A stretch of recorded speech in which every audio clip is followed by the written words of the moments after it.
번호가 4512 쓰시는 분이고요. 원익홀딩스 4,982원, 비중 13% 이렇게 간략하게 적어서 보내주셨습니다.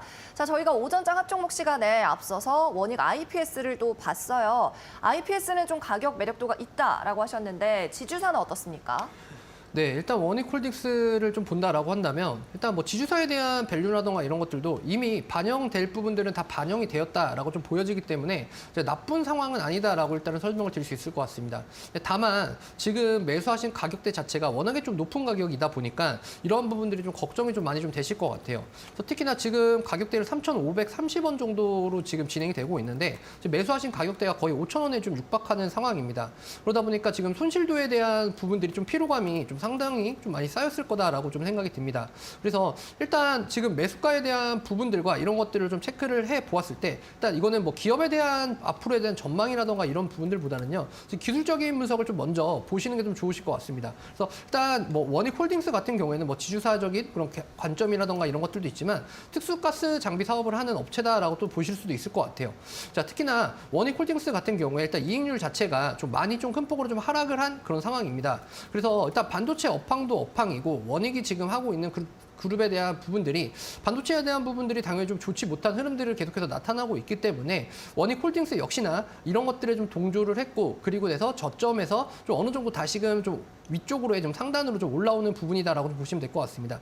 특히나 지금 제가 지금 차트에 동그라미 치는 부분들이 좀 쌍바닥을 찍고 그리고 나서 좀 위쪽으로 좀 우상향을 하는 패턴이 좀 나타나 주었고요. 그리고 눌림목 이후에 다시금 상승에 대한 부분을 또 여력을 또 만들어냈습니다. 근데 다만 시장에 대한 이슈라던가 이런 부분들이 없기 때문에 당분간은 조금은 지지를 할 수 있는 그런 박스권에 대한 그런 부분들을 좀 만들어 갈 것이다라고 좀 예상이 좀 되고요. 그래서 3,300원에서 3,600, 700원 요 정도 구간이 박스권 상단과 하단으로 좀 나눠질 수 있을 것 같습니다.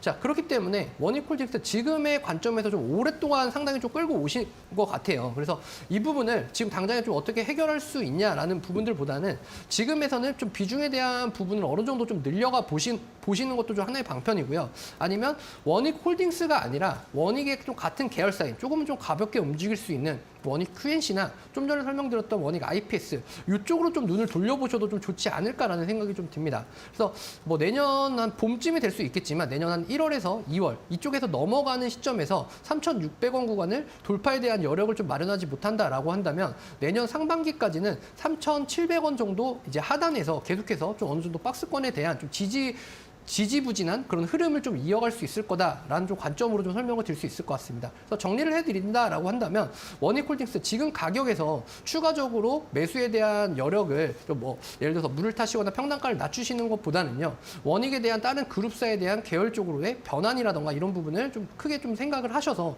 그쪽으로 좀 진행을 하시는 게 좀 더 수월하게 진행을 가져가실 수 있으실 것 같다. 이렇게 좀 분석 드리도록 하겠습니다. 네, 원익홀딩스였습니다. 5,000원 가까운 매수가를 가지고 계셔서 조금 부담이 되실 것 같은데 일단 지주사의 자체 사업도 하고 있다는 분석과 함께 그래도 원익 계열사 가운데 다른 종목으로 눈을 돌려봐도 괜찮겠다는 말씀 해주셨습니다.